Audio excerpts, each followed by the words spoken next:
વિદ્યાર્થી મિત્રો, આપણે ઉષ્મીય વિકિરણની વાત કરતા હતા.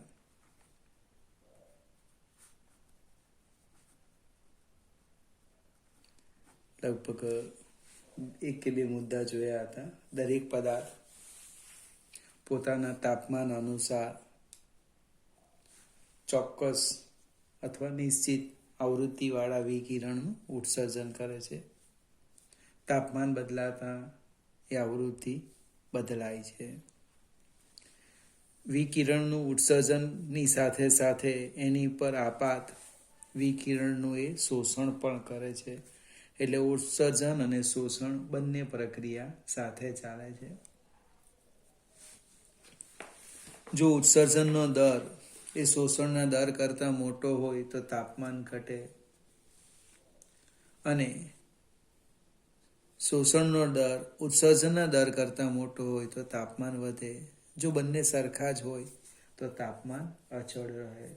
લગભગ અહીંયા સુધી વાત કરી હતી. ત્યાર પછી કોઈક પદાર્થ પર વિકિરણ તમે આપાત કરો તો એનું પરાવર્તન અને શોષણ થાય. એનો આધાર શાના પર રહેલો છે? તો કે એ પદાર્થના રંગ પર રહેલો છે. જો સફેદ રંગ હોય તો પરાવર્તન વધી જાય અને કાળો રંગ હોય તો શોષણ વધી જાય. હવે એક બીજો પ્રશ્ન છે, આજે વ્યાખ્યા છે નાની નાની જોઈએ.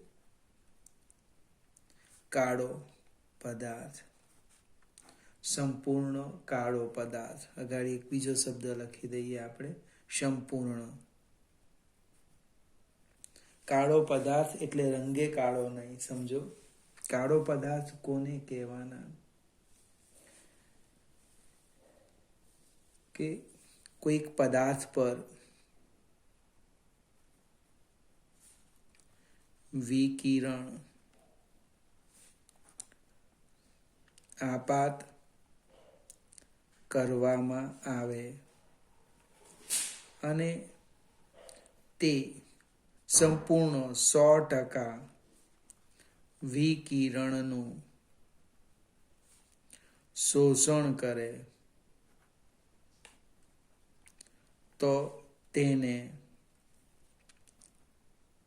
સંપૂર્ણ કાળો પદાર્થ કહે છે.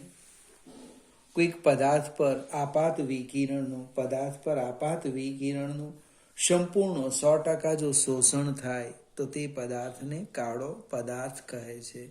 અથવા બીજી પણ એક વ્યાખ્યા છે, જો પદાર્થ સતત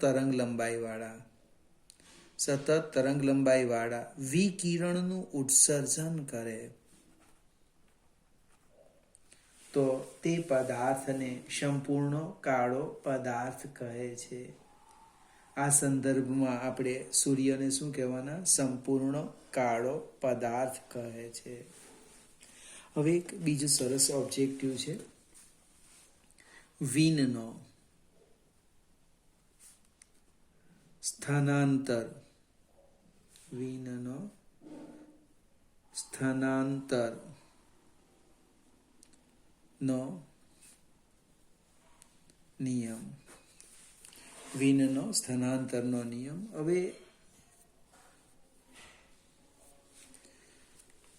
પદાર્થમાંથી થોડી સમજૂતી આપું છું. પદાર્થમાંથી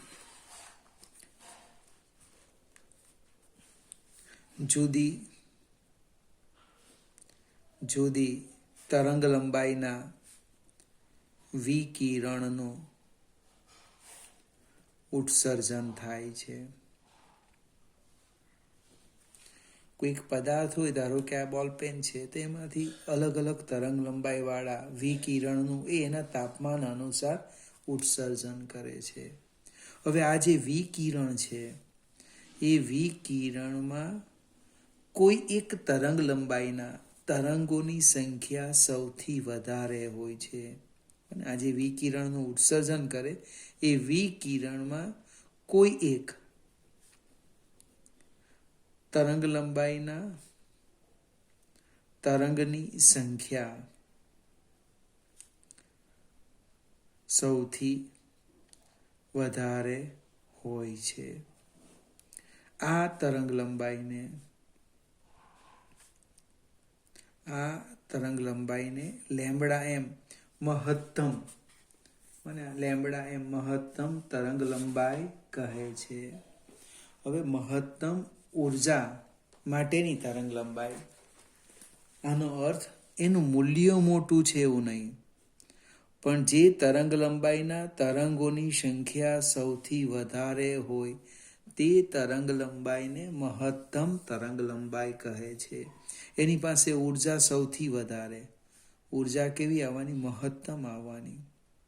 ફરીથી, પદાર્થ શું કરે છે? વિકિરણનું ઉત્સર્જન કરે છે. એમાં જુદી જુદી તરંગ લંબાઈવાળા તરંગો આવવાના.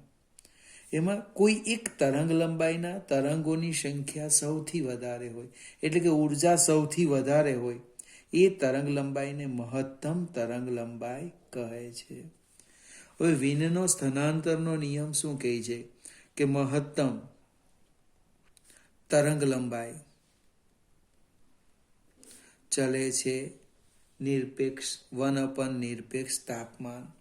તાપમાન વધે તો આ લેમ્બડા એમનું મૂલ્ય ઘટતું જાય, તાપમાન ઘટે તેનું મૂલ્ય વધતું જાય. એટલે કે લેમ્બડા એમ ચલે છે 1/T. અથવા કોઈક મિત્ર આમ પણ લખે લેમ્બડા એમ ટી બરાબર અચળ. આપણી બુકની અંદર આ જે અચળ છે એને આપણે સી કહી દઈએ, કોન્સ્ટન્ટ. અને એની વેલ્યુ પણ લગભગ આપેલી છે. અચળાંકની વેલ્યુ યાદ રાખવાનું 2.9 into 10⁻³ metre into kelvin. C બરાબર વિનના, એટલે આપી દેશે તમને, ન આપે તો કોન્સ્ટન્ટ સી બરાબર 2.9 into 10⁻³ મીટર ઇન્ટુ કેલ્વિન. ફરીથી નીટ JEE માટે આ સૂત્ર કામનું છે, કમ્પેરિઝન છે. મને લેમ્બડા એમ ટી બરાબર સી. આ તાપમાને લેમ્બડા એમ આટલા હોય તો આ તાપમાને કેટલા? ખ્યાલ આવશે ને? ફરીથી એમ ફોર મેક્સિમમ, એટલે મૂલ્યના સંદર્ભમાં નહીં, ઉર્જાના સંદર્ભમાં. મને મહત્તમ ઉર્જા ધરાવતા તરંગોની તરંગ લંબાઈ, એને લેમ્બડા એમ કીધું, એની સંખ્યા સૌથી વધારે છે. સેજ આપણે આગળ જઈએ, કેટલાક બીજા શબ્દ છે તે જોઈએ. શોષકતા ગણિતમાં લખીશું હવે આપણે. શોષકતા એ આપણે એબ્સોર્બ બોલીએ ને, એબ્સોર્બિલિટી. શોષકતા, તો શોષકતા એ કેવી રીતે લખાય? શોષાતી વિકિરણ ઉર્જા છેદમાં આપાત વિકિરણ ઉર્જા. એની વ્યાખ્યા આપે. કોઈક પદાર્થ પર ઉષ્મીય વિકિરણ આપાત કરવામાં આવે ત્યારે શોષાતી વિકિરણ ઉર્જા અને આપાત વિકિરણ ઉર્જાના ગુણોત્તરને શોષકતા કહે છે. ફરીથી, કોઈક પદાર્થની સપાટી પર ઉષ્મીય વિકિરણો આપાત કરવામાં આવે ત્યારે પદાર્થ વડે શોષાતી વિકિરણ ઉર્જા અને આપાત વિકિરણ ઉર્જાના ગુણોત્તરને શોષકતા કહે છે. આગળ જઈએ. એક ઉત્સર્જકતા છે. એ પહેલા એક શબ્દ શીખવો પડશે, કુલ ઉત્સર્જન પાવર. આપણે પહેલા એક નિયમ જોઈ લઈએ. સ્ટીફન બોલ્ટ્ઝમેન નો નિયમ. સ્ટીફન બોલ્ટ્ઝમેનનો નિયમ. કેમિસ્ટ્રીમાં એક આવે ને બોલ્ટ્ઝમેન અચળાંક. કુલ ઉત્સર્જન પાવર. કુલ ઉત્સર્જન પાવર. પાવર મીન્સ ઉર્જા. નિયમ કંઈક આ રીતનો છે. એકમ સમયમાં એકમ ક્ષેત્રફળ વાળી સપાટીમાંથી ઉત્સર્જાતી વિકિરણ ઉર્જા એ તે પદાર્થના નિરપેક્ષ તાપમાનની ઘાત 4ના સમપ્રમાણમાં હોય છે.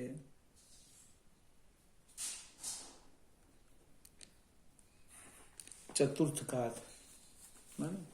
ફરીથી, એકમ ક્ષેત્રફળ વાળી સપાટીમાંથી દર સેકન્ડે ઉત્સર્જાતી વિકિરણ ઉર્જા એ તે પદાર્થના નિરપેક્ષ તાપમાનના ચતુર્થ ઘાતના સમપ્રમાણમાં હોય છે.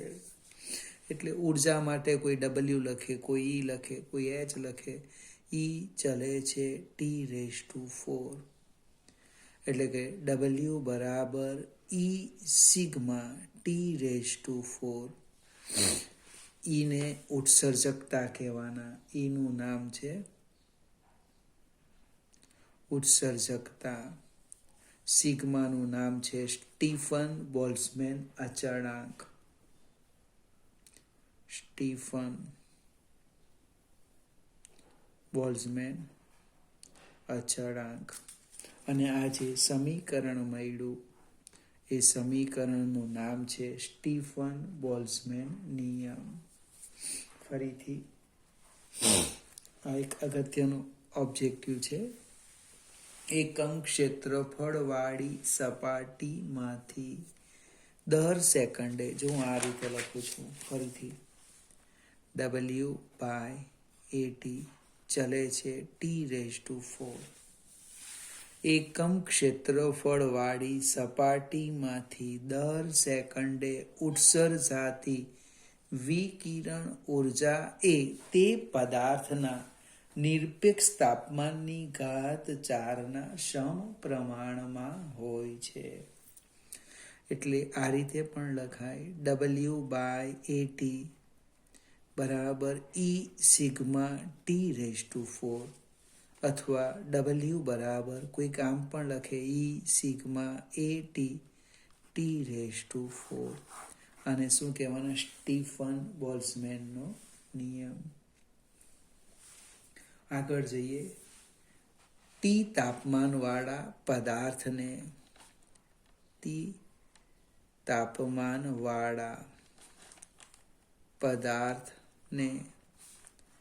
TS તાપમાનવાળા પરિસરમાં મૂકવામાં આવે ત્યારે, ફરીથી, T તાપમાનવાળા પદાર્થને TS તાપમાનવાળા પરિસરમાં મૂકવામાં આવે ત્યારે, અહીંયા યાદ રાખો T is greater than TS. તો T તાપમાનવાળા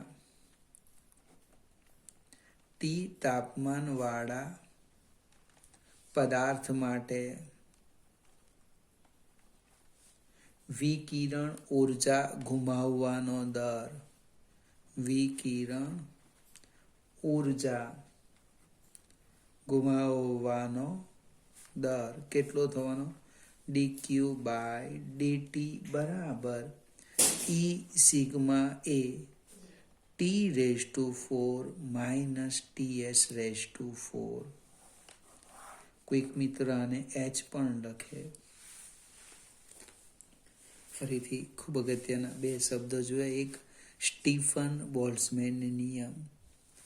ઓબ્જેક્ટિવ પૂછી શકાય. સંપૂર્ણ કાળા પદાર્થ માટે E1, સંપૂર્ણ કાળા પદાર્થ માટે E બરાબર 1 અને સિગ્માની કિંમત લગભગ તમને આપી દે 5.67 into 10⁻⁸ એકમ તમારે મને કહેવાનો, અહીંથી મેળવાશે એકમ સિગ્માનો. અહીંથી E એકમ રહિત છે, ઉત્સર્જકતા એકમ રહિત છે, W એ ઉર્જા છે, ક્ષેત્રફળ, સમય અને તાપમાન, આનો ઉપયોગ કરીને સિગ્માનો એકમ અને એનું પારિમાણિક સૂત્ર તમારે મને લખીને મોકલાવવાનું છે. એક આરતી મોકલાવે છે, બીજા કોઈ વિદ્યાર્થી મારા પ્રશ્નનો જવાબ મોકલાવતા નથી, એ ચાલે નહીં. આપણે ત્યાર પછી T તાપમાનવાળા પદાર્થને TS તાપમાનવાળા પરિસરમાં મૂકી દીધું. તો એને જે ઉર્જા ગુમાવવાનો દર છે એ લખ્યો H dQ/dt બરાબર E sigma A T⁴ -TS⁴. સેજ આપણે આગળ જઈએ. છેલ્લો મુદ્દો લઈએ. ગ્રીન હાઉસ તમે વાંચી લેજો. ન્યૂટનનો શીતનનો નિયમ.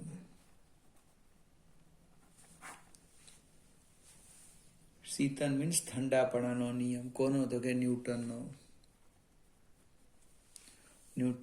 શીતનનો નિયમ. હવે ઊંચા તાપમાનવાળા પદાર્થને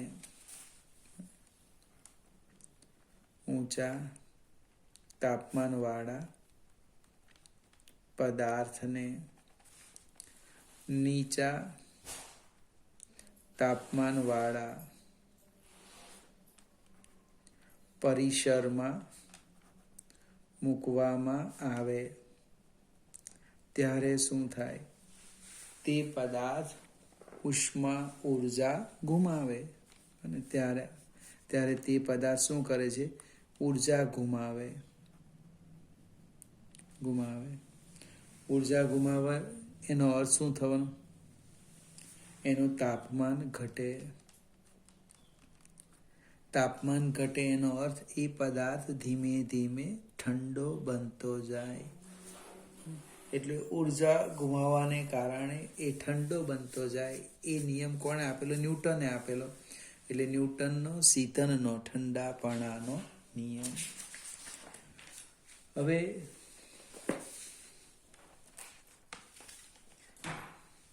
એ નિયમ શું છે?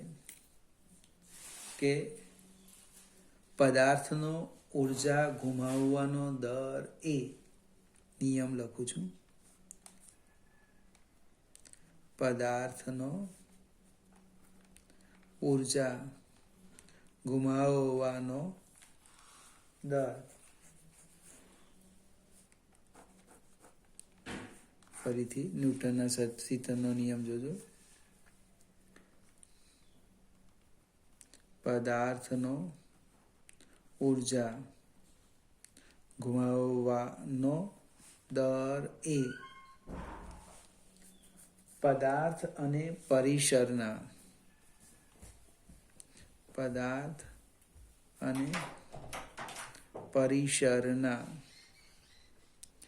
તાપમાનના તફાવતના સમપ્રમાણમાં હોય છે.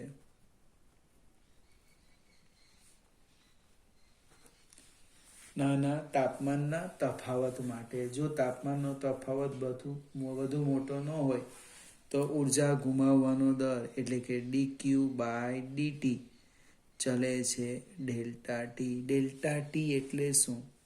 તો કે પદાર્થ અને પરિસર વચ્ચે તાપમાનનો તફાવત. અને આપણે આમ લખીએ dQ/dt બરાબર K અંતિમ તાપમાન ઓછા પ્રારંભિક તાપમાન. અહીં K એ સમપ્રમાણતાનો અચળાંક છે. કે એ સમપ્રમાણતાનો શું કહેવાય? અચળાંક છે. એ ઉષ્મા વાહકતા નથી. હવે આગળ જઈએ.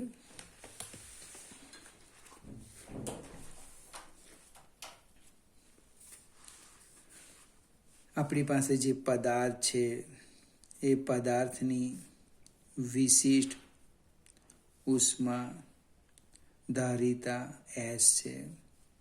એનું જે તાપમાન છે એ T2 થી ઘટીને T1 થાય છે.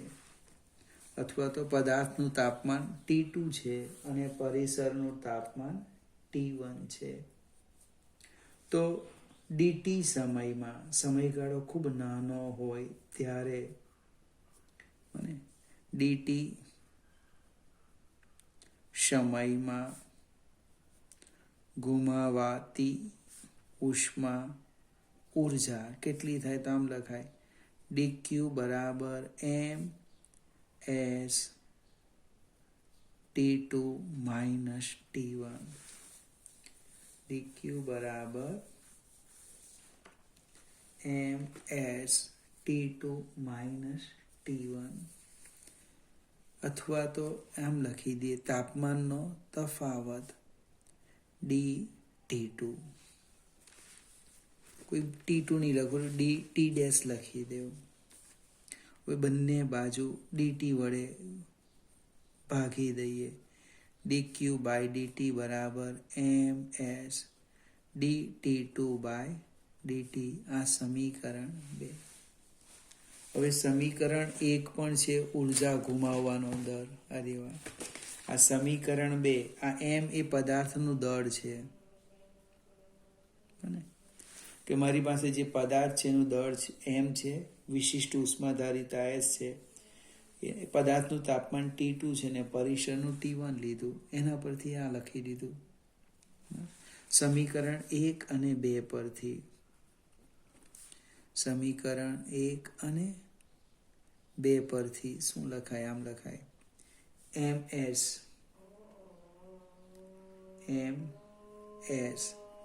dT2 બાય dt બરાબર k T2 માઇનસ T1. અથવા આને આપણે આમ લખી દઈએ. સમય જતાં તાપમાન ઘટે છે એટલે ગાડી માઇનસ મૂકીએ. dT2 બાય dt ભૂલી ગયા તો બી ચિંતા નહીં કરતા. k divide by ms T2 minus T1. હવે k માઇનસ m s એટલે માઇનસ લગાડી લઈએ તો અચળાંક છે ને k ડેશ કહી દેવું. એટલે ઉર્જા ગુમાવવાને કારણે એનું જે તાપમાન ઘટે તે અહીંથી પ્રાપ્ત થશે. dT2 બાય dt બરાબર k dash T2 minus T1. અને હું આમ લખું dt by T2 minus T1 બરાબર k ડેશ dt. સંકલન કરતા બંને બાજુ સંકલન કરતા શું થવાનું? સંકલન 1 તાપમાનનો તફાવત T2 minus T1 into dt બરાબર k ડેશ અચળ dt પ્લસ અચળાંક c. 1/x dx એટલે અહીં ln થશે. ln T2 માઇનસ T1 બરાબર k dash t plus c. એટલે આ માઇનસ છે. ln કેવી રીતે લખાય? ln T2 માઇનસ T1 તો લખો T2 માઇનસ T1 બરાબર e raise to k dash t plus c. અને એનો અર્થ આમ થાય T2 બરાબર T1 plus e raise to k dash t plus c. હજુ પણ સાદું રૂપ અપાય અને આમ લખીએ T2 બરાબર T1 plus e raise to k dash t e raise to c. આધાર સરખા ગુણાકાર ઘાતાંકનો સરવાળો એટલે કે ડેશ ટી પ્લસ સી બેઠું આવી જાય છે. આ કે ડેશ ટી પ્લસ સી પણ ઈ રેઝ ટુ સી એ તો ઓલરેડી કોન્સ્ટન્ટ થઈ જવાનું અને અચળાંક છે એટલે આમ લખી દઈએ T2 બરાબર T1 plus c dash e raise to k dash t. ફરીથી અહીંયા જે ઉષ્મા ગુમાવે છે એ ઉષ્મા નયનની પ્રક્રિયા દ્વારા ગુમાવે. પ્રશ્ન કયો છે કે વધુ તાપમાનવાળા પદાર્થને ઓછા તાપમાનવાળા પરિસરમાં મૂકવામાં આવે ત્યારે એ ઉષ્મા ઉર્જા ગુમાવે, પરિણામે એના તાપમાનમાં ઘટાડો થાય. તો એના તાપમાનમાં કેટલો ઘટાડો થાય એ દર્શાવતો જે નિયમ છે ને ન્યૂટન સીતનનો નિયમ કહે. હવે નિયમ શું કહેવાય કે પદાર્થનો ઉર્જા ગુમાવવાનો જે દર છે એ દર પદાર્થ અને પરિસરના તાપમાનના તફાવતના સમપ્રમાણમાં. એટલે આ લખી દીધું. અચળાંક મૂકો કે અચળાંક છે એ ઉષ્મા વાહકતા નથી. તાપમાનના નાના તફાવત માટે જ આ સાચું છે, યાદ રાખજો.